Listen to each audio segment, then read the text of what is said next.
This video is going to show you the easiest method to unlock the Light Them Up Dark Ops challenge in Call of Duty Zombies, because for most of us this is probably one of the more tricky or finicky challenges, as you need to defeat 10 elite zombies in one game whilst they are affected by your napalm blast. So let me show you the quickest and easiest way to do that. Now, because we're doing this video much later than everybody else, there's been many updates like directed mode included, and of course now a new map in Citadel Daymore. But in all my testing so far, the best mode to be doing this in is still going to be the directed mode on Liberty Falls, because luckily for us, there is a step in that Easter egg which brings out 2 HVTs or high value targets, one of them being a much tougher mangler which we would normally need to kill inside of the trap to then trap his soul inside the canister. But if we just actually ignite him and kill him normally, we can keep failing that step, allowing us to keep respawning him and farm him 10 times to get this challenge done. So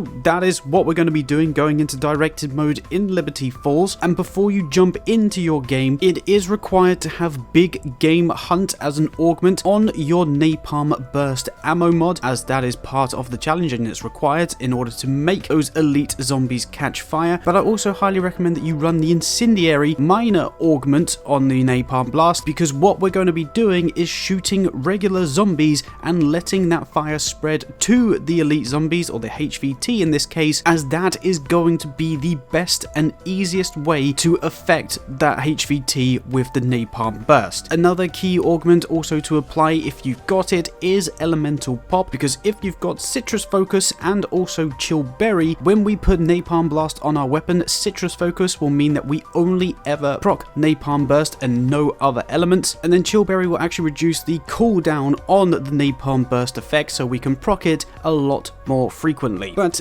as for your weapon, you can basically choose anything that you want to start with, because our starting weapon that we're going to be choosing, we are not going to upgrade. We are purely using our main weapon that we spawn in with to proc the napalm burst, because I highly recommend that you set up a zombie build for something like the GS45s or the ASGs that can take out the HVT so much quicker. So basically, the weapon you're going to be spawning in with, you're never going to pack a punch. You can upgrade the rarity if you want, but all we are simply doing with that first weapon is applying napalm burst to it whenever we can. And as I say, if you've got your zombie build on a different weapon like the ASG or GS45s, we will be purchasing that at some point throughout the match. But once you've applied all the augments to elemental pop, the napalm ammo mod, and chosen your weapons of choice, we can then jump into directed mode on Liberty Falls and essentially start progressing through the Easter egg until we build the LTG. So it does require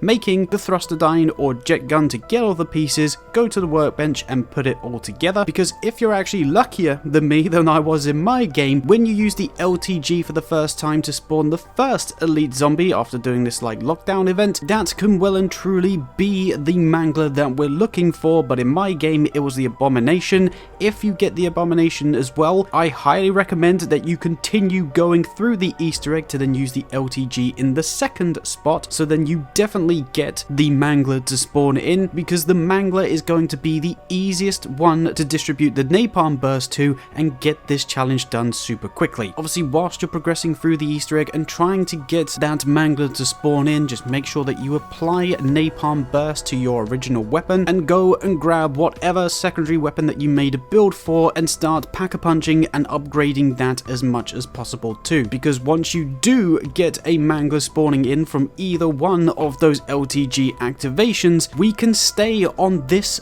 part of the Easter egg, bringing the mangler into the map, damage him to relatively low health, but make sure that you definitely take off an armor piece at least to basically get his torso revealed. And as long as you've done that, you can then train zombies around, whether it's in the spawn or in the church areas, and when he's kind of like grouped up with a load of zombies, you can shoot with your regular weapon, which should hopefully have napalm blast on it, and try and shoot the zombies that are nearest him. And if you're lucky, the napalm napalm effect will either happen straight away or as it's ticking along. With that incendiary minor augment that we have, with each tick of damage it has a chance of spreading to the mangler, but it can be a little bit finicky and you just got to keep trying multiple times. But when he does eventually catch fire, that's when you can swap to your much more heavy hitting weapon that would hopefully be Pack-a-Punched at this point and take him down. The beautiful thing about directed mode is it can't go any higher than round 15, so if you needed to,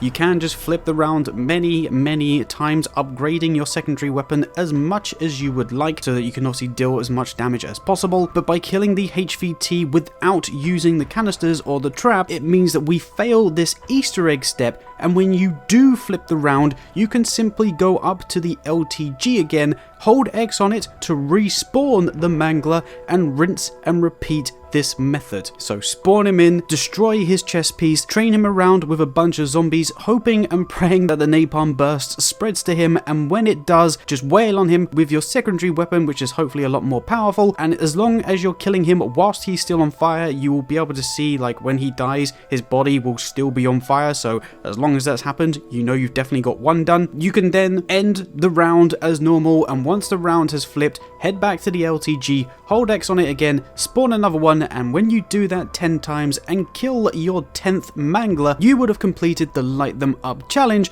getting the calling card and all of the XP that comes with it. And now that you've got that, we have basically gone through all of the quote-unquote difficult Dark Ops challenges, because the only two that I'm currently missing are getting the 33 Nebula camos as well as getting the 1,000,000 zombie kills, so that will just maybe happen in time. I very highly doubt I'll get the Nebula camos anytime soon, so you won't see that from me. But if you wanted to go back on the channel and look at how we did the other calling cards, feel free to do that, because like I say, we've pretty much covered them all now. And before I let you go, I do just want to say a massive thank you, because this channel has just reached 1,000 subscribers. I know I've probably bored you to death saying this, but this is my second channel, so as much as the main one takes priority sometimes, I do try my best to make sure that content comes out on this channel as regular as possible. I've enjoyed playing Call of Duty Zombies since the World of War and Black Ops days, so I've been having an absolute blast this past month making this channel and